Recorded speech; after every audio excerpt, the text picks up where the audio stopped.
We've got the poet, the pathless, and the dancer. I want to see the setting or the landscape that would be there. This is the pastoral tarot, the citadel, the good tarot, the poe tarot. Whatever else needs to come forward, we'll pull forward.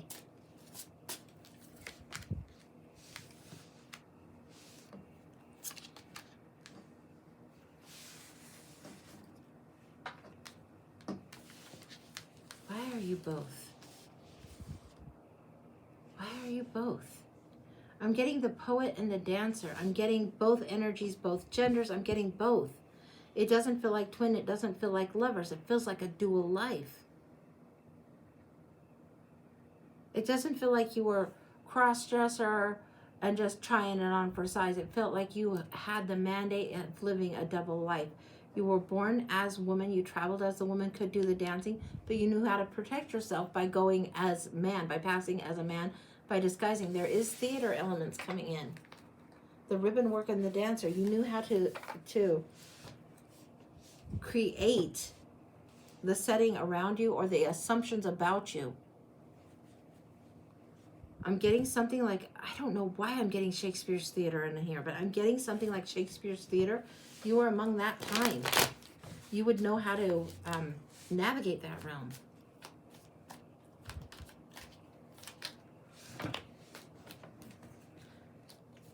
And it doesn't feel like you were doing drag like you were in Shakespeare's plays and you were doing drag dressed as a woman in one of the performances. No. If anything, you were a woman being a man being a woman. But more often, you were just involved with theater and intermission energy. Intermission? Intermission? Intermission. This would be like the shows that weren't the big shows, the small shows. This was something where you would excel. Like we had vaudeville here in America years and years ago. It would be something more like vaudeville would have many different acts on it. But you weren't in vaudeville. This is more Shakespearean England, but you did something that was a little more that kind of an act. A one-person act, everything, all eyes on you, all focus on you. Everybody looking at you, showstopper energy. Whatever you presented, whatever you offered, and you would do, it wouldn't be like a one-man band, but it's a one-woman act. You would be able to play many characters. You had the face that could be many different characters, female and male. You didn't have an overly pronounced male brow that looks like the caveman. And you didn't have the overly feminine face. You had enough form as the woman that you were recognizable as a woman doing dances, but it didn't mean you couldn't, like, you know, strap things down and pass. Very interesting. And you would bring characters to life on the stage. I think that Shakespeare was influenced a little bit by you. That's a bold statement, but that's what it feels like. He would see the vaudeville acts. He would see one person playing multiple characters. He would see how this transformative energy could be such. Parts and pieces of a person, this, that, the other, and all of a sudden there's contradictions. All of a sudden there's contradictions and things that don't fit, and things are rendered apart, torn apart. Oh no, disaster and trauma. Not always is it comedy. Not always is it Midsummer Night's Dream. So wild. This is the Poe deck. This isn't a fucking Shakespeare deck. You don't care. You're off. You're off. You're off to the races. You're doing things. Your strength in your form and the malleability of your form is the many different things that you present as.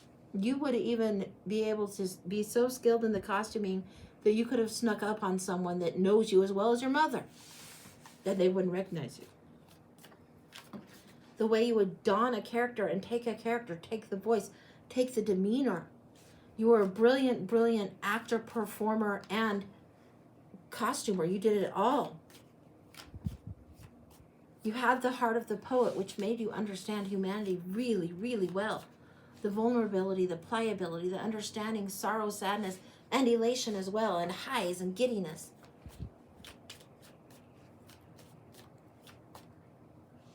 You could have played a dictator and you could have played a poor penniless match girl with equal convincing energy.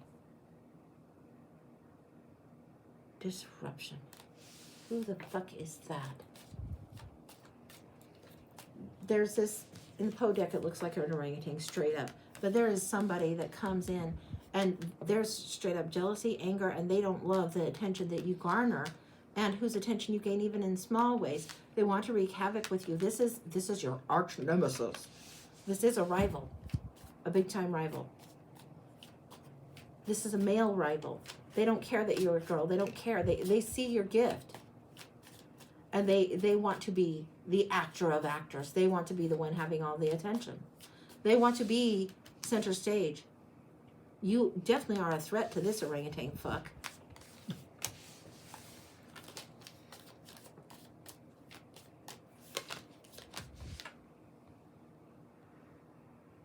They would set you up for failure. They would set you up for trouble, or break a leg, and they'd find a way for you to break it. Yeah, that kind of thing was their energy towards you because you were so skilled. I mean, these cards, let me flip them so you can see. These cards are so good. They're so different. They couldn't be more different. And this person would set you up. They'd try to hurry and scurry you away. They'd try and have you miss appointments. At first you considered them somebody that might be actually helpful, but then you realized a little bit better that they could act just a little bit, that they fooled you once, but they didn't fool you twice. Then you knew you were dealing with a rival. This is enemy, not friend. And not frenemy either. They would rather eliminate the competition. Eliminate the competition. They hurt your leg? They didn't break your leg. They hurt your leg. I've got itch like an injury in the back of my calf, just below my calf right now. And it's not just itch because of the wind. There's like a wound. They did something that like an argument got out of control, and there was a cut to the leg. I don't think it was sabers and swords. I think it was plates thrown. Like plates thrown and the shards. Temper tantrum, my God. Oh, present as all that and so pretty, so that they will get they'll get the work, the acting work. They could present. They were still like, they were always a dude looking like a dude trying to be a chick. And the authenticity of any role that you play. You carry it fully. This is them as pretenders.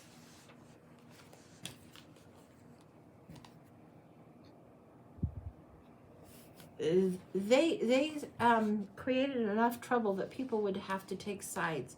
They were either with the orangutan or they were with you. They created division in the theater, in the troupe, in the group, in the people that were in the know. People had your back, not theirs. That led you up for spite. They had to move on, and they are not happy about it. What are they doing? Offer their service for a lesser troop. Offer their service and their skills to a lesser tribe.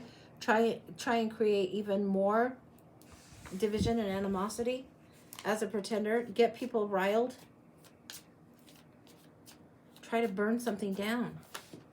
They want your career ended, so they think they'll replace you. It's like the understudy that's jealous as fuck. But they're not really your understudy because you're a solo act. But you are so well revered. And because you're a woman in this particular time, how dare you? How dare you? I hate when the how dare you energy comes in and jealousy, but that's what it is. I swear to you, this is the craziest yet.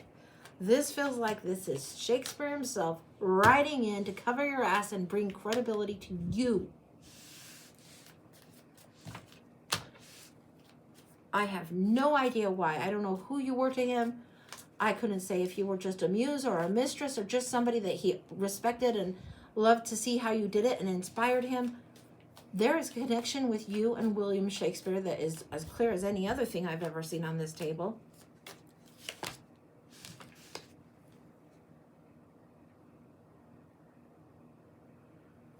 The troop is behind you. The troop is behind you. In this card, the troop is behind you, and look at you. You don't present as a woman with just credibility. You present as a player, as one of the troop. What this person has done, this orangutan fuck, has made you more indispensable than ever. Excuse me, my voice is going. But the orangutan has drawn attention to you even more than what was there before. Created people having to take sides and to take a stand. It didn't fall in their favor, and it's given you a little bit more mobility within the realm of the theater that you like to be, so you can be now a woman in a man's world and be accepted as such. Even if you are playing the character of a man and they know you're a woman, they don't care. And they don't care that it's illegal or frowned upon or whatever. They flat out don't care. You have garnered more credibility and more acceptance because of this person's jealousy and pettiness, because you rose to the occasion, and because flat out you had the gift. You had the better gift. This person was not the leading lady, not the leading role, not the lead role. And they knew it. They knew it. And it's because you had the heart of the poet, and they were more self-motivated, more self-interested. They were warring, and you were balancing so many things with ease and grace. They wanted to have this energy and couldn't pull it off.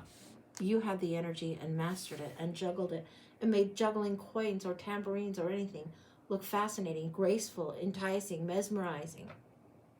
When you were on stage, everyone wanted to either be watching you or be you, regardless of the role. You know when you have certain actors and you'll watch anything they're in because they transform into that role? It's like having the qualities of Streep or something like that.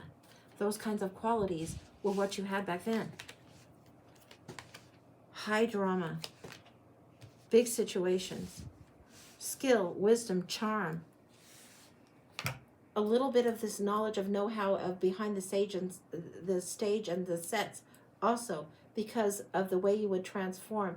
You could transform yourself because of your physical form, but you would also transform a scene. You would have an eye for detail because you had a feel for the way it should be. You had a feel as to what was more authentic, more convincing, more real, more true.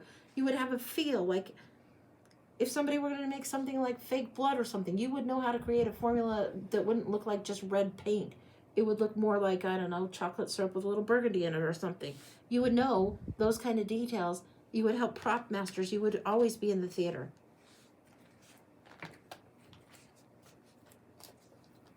The way you transformed your character was your skill, and it wasn't any particular one lead show or any particular one lead thing. I wouldn't necessarily consider you a triple threat where you're actor, dancer, vocalist like we would say today. No, but the character you created was so signature every time. Every time.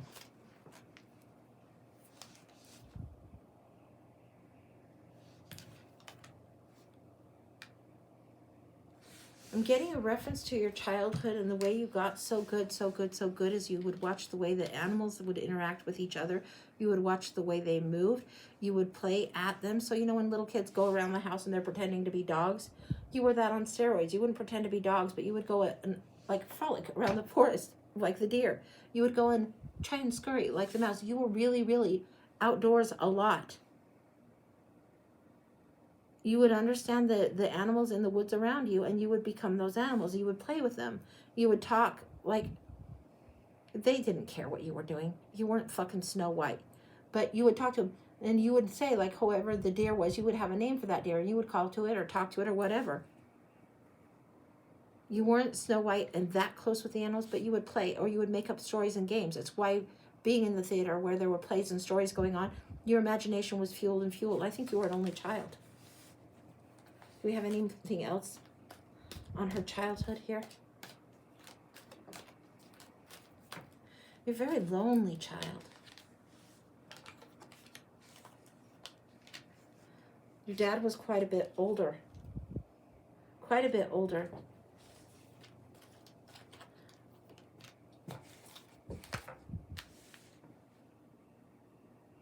I get the dad really doted on you. The dad doted you on a lot. The mom was younger.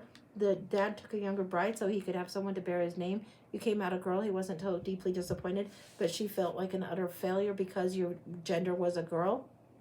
Back in the day, you were a girl, and I think she had postpartum depression. I think that they didn't know what to do with that for her. There were a couple of instances for her that were high drama. No wonder you understood drama so well. Like Walking to the Sea kind of drama. This is what I'm getting. High Priestess walking into the sea, like postpartum hitting really, really hard. This is why they didn't have any other kids.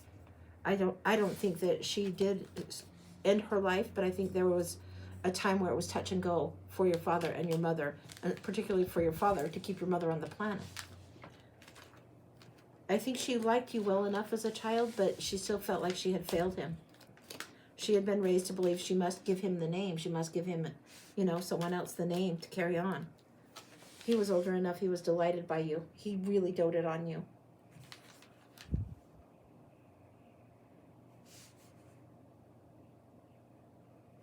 This huge gift that you have, this huge way of offering. It wasn't without price. There was price for you in the loneliness of your childhood. You got along with your mother okay, but it wasn't really close. You could have stood to have a sister. You could have stood to have more friends instead of just imaginings.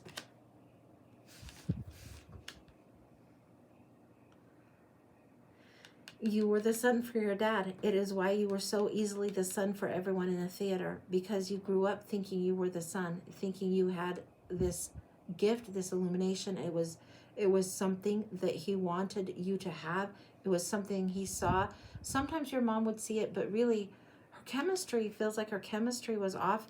I think the postpartum eased, but I think the depression lingered.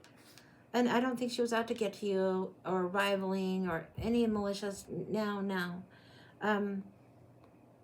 She was just really, really not very available. She was too young when this started anyway. But the zest you had for life, it's like almost like the fact that you were born took almost more out of her than she knew what to handle. And that's not any fault of one or the other of the situation. It's just think about going through that back then. And the work of just daily life back then. You were the unicorn, absolutely. I think your mother liked to see you and would come to your shows on occasion. Not every time, because she didn't like the crowd. She didn't necessarily care for people. She was very, very different from you. But you were the unicorn in the whole mix of it. You were the unicorn. That's complete. Wow. My goodness gracious. That's very complete. Very specific. Very wow. Yeah. I don't know what your name was, but I know you were there, and I know the Shakespeare reference is on as fucking on gets.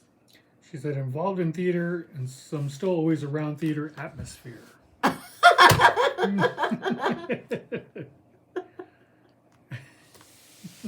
Thank you for sharing that and letting me know. Thank you. Yes, is there crossover between past lives and current? Almost always there is. Almost always there is. The creativity and the gift that you bring, the way you see theater and character and way it comforts people, and storytelling and the art that you do with theater, it will always be with you. It will always be with you. You bring illumination through this gift. Wow. Beautiful. Holy cow. Holy cow. That was wild. Yeah. And just put this one as you are the unicorn, or the unicorn. Just leave it as the unicorn. Because that's really what you were in that time, in that era of time. You were definitely the unicorn. Holy smokes.